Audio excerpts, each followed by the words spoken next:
Electric vehicle அப்படின்னு எடுத்துட்டோம்னாலே வந்து electric வெஹிக்கிள்ஸில் gear box அப்படிங்கிற ஒரு காம்பனண்ட்டே இருக்காது. ஒரு டிடெக்ஷன் கியர் இருக்கும், பட் நம்ம வந்து மேனுவலாவோ இல்லை ஆட்டோமேட்டிக்காவோ கியர் ஷிஃப்ட் ஆகிற மாதிரி ஒரு டிரான்ஸ்மிஷன் யூனிட்டே வந்து இதில் இருக்காது.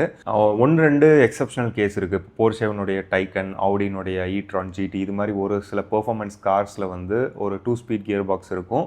அண்ட் இந்தியன் ஸ்டார்ட் அப் மேட்டர்னு சொல்லி ஒரு கம்பெனி இருக்கும், எலக்ட்ரிக் 2 வீலர் மேனுஃபேக்சரர். அவங்ககிட்ட ஒரு ப்ராடக்ட்டில் வந்து 4 ஸ்பீடு மேனுவல் கியர் பாக்ஸ் இருக்கும். ஸோ இது மாதிரி ஒன்று ரெண்டு எக்ஸப்ஷனல் கேஸ் மட்டும்தான் இருக்கே தவிர, but most of the electric வெஹிக்கிளில் டிரான்ஸ்மிஷன் யூனிட்டே வந்து இருக்காது. ஸோ கியர் பாக்ஸ் வந்து ஏன் எலக்ட்ரிக் வெஹிக்கிள் இல்லை அப்படிங்கிறத பார்க்குறதுக்கு முன்னாடி ஃபர்ஸ்ட் ஐஸ் வெஹிக்கிள் எதுக்காக நம்ம கியர் பாக்ஸை யூஸ் பண்ணுறோம் அப்படின்னு வந்து பார்ப்போம். ஸோ இதுக்கு நான் எக்ஸாம்பிளாக எடுக்கிறது வந்து பார்த்துட்டிங்கன்னா 1 litre TSI with manual transmission. நம்ம போலோ, வென்டோ, ரேபிட்லி எல்லாம் பார்த்த அந்த இன்ஜின் இப்போ கரண்ட்டாக வந்து MQB A0iN பிளாட்ஃபார்ம்லையும் சேம் இந்த இன்ஜின் வந்து இப்போ அவைலபிளாக இருக்குது. இது வந்து Volkswagen வேர்டஸ், ஸ்லாவியா, குஷாக் இந்த மாதிரி காஸ்ட்லியெல்லாம் வந்து அவைலபிளாக இருக்குது. ஸோ இந்த இன்ஜினை வந்து இந்த பர்டிகுலர் டாபிக் வந்து எக்ஸாம்பிள் எடுப்போம். ஸோ இந்த இன்ஜின் வந்து பார்த்தீங்கன்னா ஒரு 1 லிட்டர் 3 சிலிண்டர் TSI இன்ஜின் உங்கள் எல்லாத்துக்குமே தெரிஞ்சிருக்கும். இது கூட வந்து மேனுவல் கியர் பாக்ஸ் ஒன்று பேர் பண்ணியிருப்பாங்க, ஒரு 6 ஸ்பீட் மேனுவல் கியர் பாக்ஸ். இந்த இன்ஜினுடைய பவர் அவுட்புட் அப்படிங்கிறது வந்து பார்த்துட்டோம்னா அரௌண்ட் 108 bhp வந்து ப்ரொடியூஸ் பண்ணும். இந்த பவர் ப்ரொடியூஸ் பண்ணுற RPM ரேஞ்ச் வந்து பார்த்தீங்கன்னா 5000 to 5500. இது ப்ரொடியூஸ் பண்ணுற டார்க் வந்து பார்த்தீங்கன்னா அரௌண்ட் 175 நியூட்டன் மீட்டர் டார்க் இருக்கும். இது வந்து 1750 RPMலேருந்து அரௌண்ட் 4000 RPM இந்த ரேஞ்சுக்குள்ளே இந்த பீக் டார்க் அப்படிங்கிறது வந்து ப்ரொடியூஸ் பண்ணுது. சரி, ஓகே, இந்த பவர் ஃபிகர்ஸ் ஒரு பக்கம் இருக்கட்டும். இந்த 1 லிட்டர் TSI கூட பேர் பண்ணியிருக்க அந்த மேனுவல் கியர் பாக்ஸ் வந்து பார்த்துட்டிங்கன்னா அது வந்து MQ200. ஸோ இந்த கியர் பாக்ஸினுடைய ரேஷியோஸை வந்து நான் இப்போ உங்களுக்கு டிஸ்பிளேல ஷேர் பண்ணுறேன். பட் பிஃபோர் தட் ரேஷியோ அப்படின்னா என்னென்னு வந்து குயிக்காக சொல்லிடுறேன். இப்போ டிரான்ஸ்மிஷனுடைய ரேஷியோ அப்படின்னு எடுத்துக்கலாம். 2:1 அப்படின்னு ஒரு டிரான்ஸ்மிஷனுக்கு நம்ம ரேஷியோ சொல்கிறோம் அப்படின்னா, ஃபர்ஸ்ட் கியரில் 2:1 ரேஷியோ அப்படின்னு நம்ம சொல்கிறோம் அப்படின்னா, அந்த டிரான்ஸ்மிஷனுக்கு ஒரு இன்புட் இருக்கும், ஒரு அவுட்புட் இருக்கும். இன்புட்டில் வந்து நம்ம இன்ஜினை கனெக்ட் பண்ணியிருப்போம். ஸோ இன்ஜின் வந்து இப்போது நம்ம 2:1 ரேஷியோ அப்படின்னு எடுக்கும்போது இன்ஜின் வந்து 2 ரெவல்யூஷன் ஆச்சு அப்படின்னா வந்து டிரான்ஸ்மிஷனுடைய அவுட்புட் ஷாஃப்ட் வந்து ஒரு ரெவல்யூஷன் ஆகும். ஸோ இது வந்து 2:1. இப்போ 3:1னா இன்ஜின் வந்து 3 ரெவல்யூஷன் ஆகும்போது அவுட்புட் ஷாஃப்ட் வந்து வெறும் ஒரே ஒரு ரெவல்யூஷன் தான் ஆகும். ஸோ இது வந்து 3:1. ஸோ இதுதான் வந்து பேசிக்காக ரேஷியோ அப்படிங்கிறது. இப்போ நான் உங்களுக்கு டிஸ்பிளேல வந்து அந்த 1 லிட்டர் TSI கூட பேர் பண்ணியிருக்க MQ200 கியர் பாக்ஸினுடைய ரேஷியோ வந்து நான் டிஸ்பிளேல ஷேர் பண்ணுறேன். ஸோ இப்போ நான் டிஸ்பிளேல காட்டுறதை பார்க்கும்போது உங்களுக்கு வந்து கொஞ்சம் கன்ஃபியூசிங்காக இருக்கும். சிம்பிளாக வந்து சொல்லிடுறேன். ஃபர்ஸ்ட் காலமில் வந்து பார்த்துட்டிங்கன்னா கியரை நான் மென்ஷன் பண்ணியிருக்கேன், ஃபர்ஸ்ட் கியர்லேருந்து 6th கியர் வரைக்கும். செகண்ட் காலமில் வந்து டிரான்ஸ்மிஷனுடைய ரேஷியோஸ். ஸோ இந்த டிரான்ஸ்மிஷனுடைய ரேஷியோ அப்படின்னு நம்ம சொல்கிறது வந்து பார்த்துட்டிங்கன்னா டிரான்ஸ்மிஷனுக்கு இருக்க இன்புட்டும் அவுட்புட்டுக்கும் மட்டும் இருக்க ரேஷியோ. இது வந்து டிரான்ஸ்மிஷனோட இன்புட்டுக்கும் வீலுக்கும் இருக்க ரேஷியோ கிடையாது. ஸோ டிரான்ஸ்மிஷனோட இன்புட்டில் வந்து நம்ம ஃபர்ஸ்ட் கியரில் 3.62:1 அப்படின்னு இருக்குதுன்னா, ஃபர்ஸ்ட் கியரில் இன்ஜின் வந்து 3.62 டைம்ஸ் ரொட்டேட் ஆச்சு அப்படின்னா வந்து டிரான்ஸ்மிஷனுடைய அவுட்புட் ஷாஃப்ட் வந்து ஒரு டைம் ரொட்டேட் ஆகும். ஸோ அதான் வந்து டிரான்ஸ்மிஷனுடைய ரேஷியோ அப்படிங்கிறது.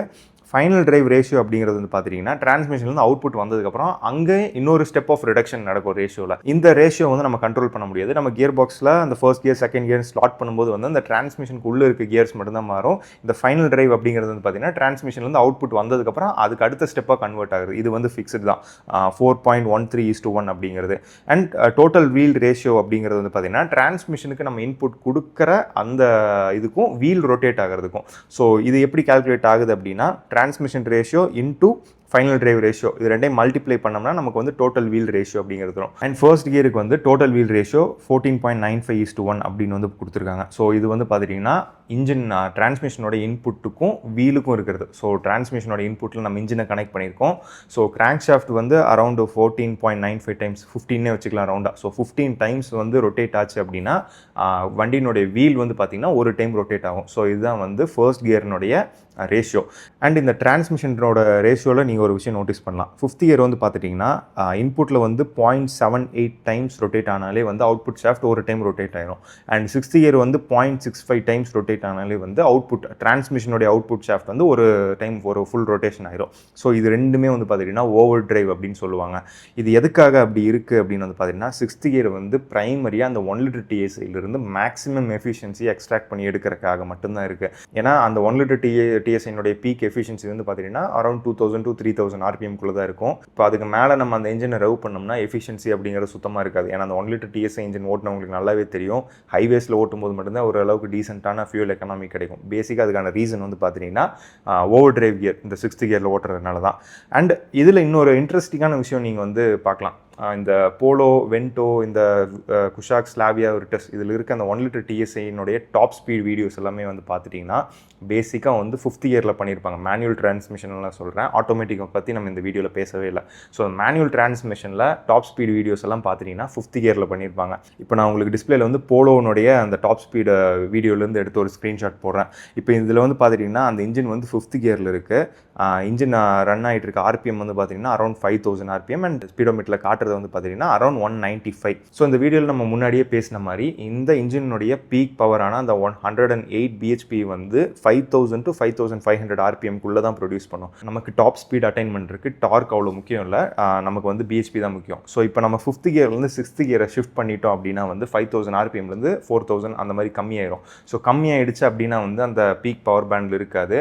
ஆல்ரெடி வந்து இந்த 195-200 கிட்ட ரீச் ஆகிருக்கும் போது விண்டினுடைய ட்ராக் வந்து ரொம்ப அதிகமாக இருக்கும். ஸோ அந்த ட்ராகை தாண்டி வந்து அந்த இன்ஜின் இப்போவே புஷ் பண்ணாமல் ரெட்லைன், ஏன்னா இந்த இன்ஜினுடைய ரெட்லைன் வந்து அரௌண்ட் 6000 கிட்ட இருக்குது.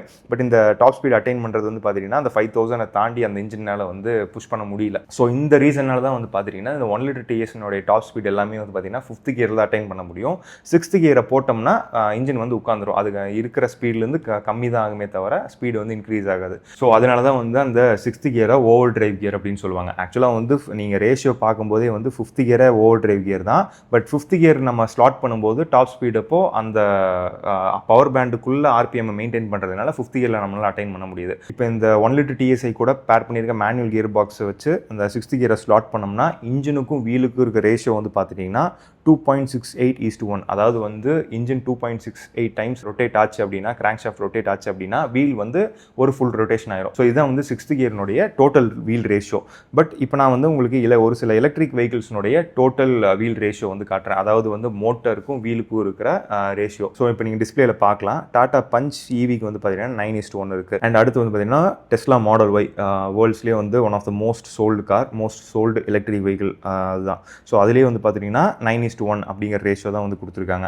இதுல எல்லாம் வந்து எந்த கியருமே ஷிஃப்ட் ஆகாது, ஃபிக்ஸ்டாக வந்து இந்த ரேஷியோவில் தான் வந்து கனெக்ட் ஆகிருக்கும்.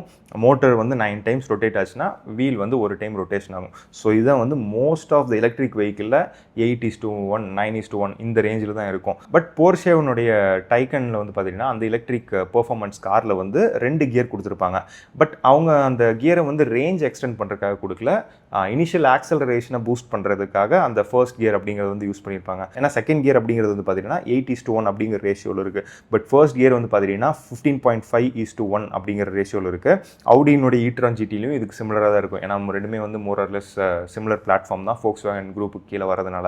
ஸோ இந்த ஃபர்ஸ்ட் கியர் வந்து இவ்வளோ அக்ரெசிவாக இருக்குது. இந்த ஃபர்ஸ்ட் கியர்லேயே வந்து இந்த காரை நம்ம த்ரூ அவுட் ஓட்டினோம்னா ரேஞ்ச் அப்படிங்கிறது ரொம்ப கம்மியாக கிடைக்கும். ஸோ அதனால தான் வந்து பார்த்தீங்கன்னா கார் வந்து ஆட்டோமேட்டிக்காக ஒரு 70-80 கிலோமீட்டர் அந்த ஸ்பீடை தாண்டும் போது செகண்ட் கியருக்கு வந்து ஷிஃப்ட் ஆயிரும். இந்த ஃபர்ஸ்ட் கியர் அப்படிங்கிறது வந்து பியூர் அண்ட் பியூர் பெர்ஃபார்மன்ஸ்க்காக மட்டும்தான் வச்சிருக்காங்க. ஸோ மோஸ்ட்டாக எல்லா எலக்ட்ரிக் வெஹிக்கிளையுமே வந்து பார்த்தீங்கன்னா அந்த மோட்டருக்கும் வீலுக்கும் இருக்க ரேஷியோ வந்து 9:1 இல்லைனா 8:1 இந்த ரேஞ்சில் தான் இருக்குமே தவிர ஐஸ் வெஹிக்கிளில் பார்க்குற மாதிரி வந்து 2:1, 3:1 அந்த ரேஞ்சில் இருக்காது. ஏன் வந்து ஐஸ் வெஹிக்கிள் இருக்கிற மாதிரி எலக்ட்ரிக் வெஹிக்கிளில் அக்ரெசிவான ரேஷியோஸ் 2:1, 3:1 ரேஷியோஸ்லாம் யூஸ் பண்ணுறது இல்லை அப்படிங்கிறத வந்து பார்ப்போம். ஸோ மேக்ஸிமம் எல்லா எலக்ட்ரிக் வெஹிக்கிள்னு இருக்க மோட்டர்னுடைய பீக் எஃபிஷியன்சி எந்த ஆர்பிஎம்ல இருக்கும் அப்படின்னு வந்து பார்த்துட்டிங்கன்னா 5000 to 8000 ஆர்பிஎம். ஸோ இந்த ஆர்பிஎம் ரேஞ்சில் மெயின்டைன் பண்ணோம்னா அந்த மோட்டர் வந்து மேக்ஸிமம் எஃபிஷியண்ட்டாக வந்து ரன் ஆகும். இப்போ டாட்டாவுடைய பஞ்ச் இவி எடுத்துட்டோம்னா அந்த காரில் இருக்க மோட்டர்னுடைய பீக் ஆர்பிஎம்மே வந்து பார்த்தீங்கன்னா 8200 அந்த ரேஞ்சில் இருக்கும். போர்ஷே டைக்கன் பெர்ஃபார்மன்ஸ் எலக்ட்ரிக் கார் அதில் இருக்க மோட்டர்னுடைய பீக் ஆர்பிஎம் வந்து பார்த்தீங்கன்னா அரௌண்ட் 16000 ஆர்பிஎம்ல இருக்கும். இந்த எல்லா மோட்டர்ஸுமே வந்து இவங்க கிளைம் பண்ணுற ஆர்பிஎம்க்கு மேலே ரெவ் ஆகக்கூடிய கெப்பாசிட்டி இருக்கிற மோட்டர்ஸ் தான். பட் அந்த அப்ளிகேஷனுக்காக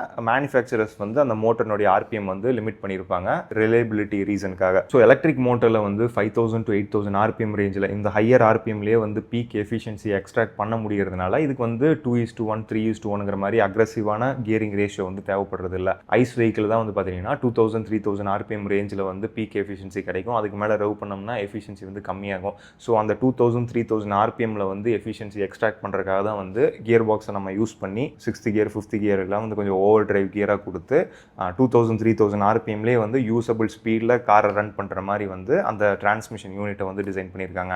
ஸோ பேசிக்காக இது one of the reason. And செகண்டாக வந்து பார்த்துட்டிங்கன்னா நீங்கள் ஐஸ் வெஹிக்கிளை ஒரு 4th இயர் 5th இயரில் போட்டுட்டு ஸ்டாண்ட் ஸ்டில்லிருந்து வண்டி ஸ்டார்ட் பண்ணி எடுத்தோம் அப்படின்னா இன்ஜின் வந்து ஸ்டால் ஆயிரும். பட் எலக்ட்ரிக் வெஹிக்கிள் பொறுத்த வரைக்கும் மோட்டாருக்கு வந்து right from get go dark அப்படிங்கிறது வந்து அவைலபிளாக இருக்கும்.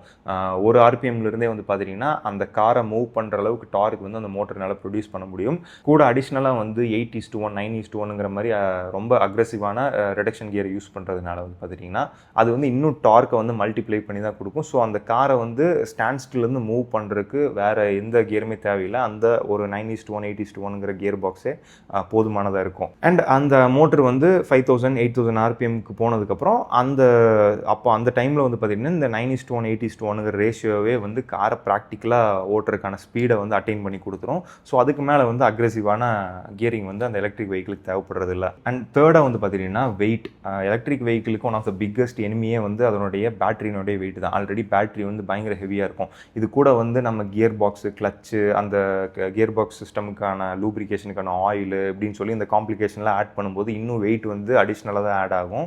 ஸோ இது ஆட் ஆகும்போது வந்து ஆப்வியஸாக இதனாலேயும் ரேஞ்சு குறையும். ஸோ அந்த எக்ஸ்ட்ரா கியர் பாக்ஸ் ஆட் பண்ணுற வெயிட்டுக்கு பதிலாக எக்ஸ்ட்ரா பேட்டரி ஆட் பண்ணோம்னா இன்னும் ரேஞ்ச் வந்து எக்ஸ்ட்ராக்ட் பண்ண முடியும். அண்ட் ஃபோர்த் வந்து பார்த்துட்டிங்கன்னா ஐஸ் வெஹிக்கிள் ஒரு இன்டர்னல் கம்பஷன் இன்ஜின் வெஹிக்கிளில் கிராங்க் ஷாஃப்ட்லேருந்து வீலுக்கு பவர் போய் சேர்றதுக்குள்ள பவர் லாஸ் எவ்வளோ இருக்கும் அப்படின்னு வந்து பார்த்திங்கன்னா அந்த பவர் ட்ரெயின் லாஸ் அப்படிங்கிறது வந்து பார்த்துட்டிங்கன்னா அரௌண்ட் 15 to 20%.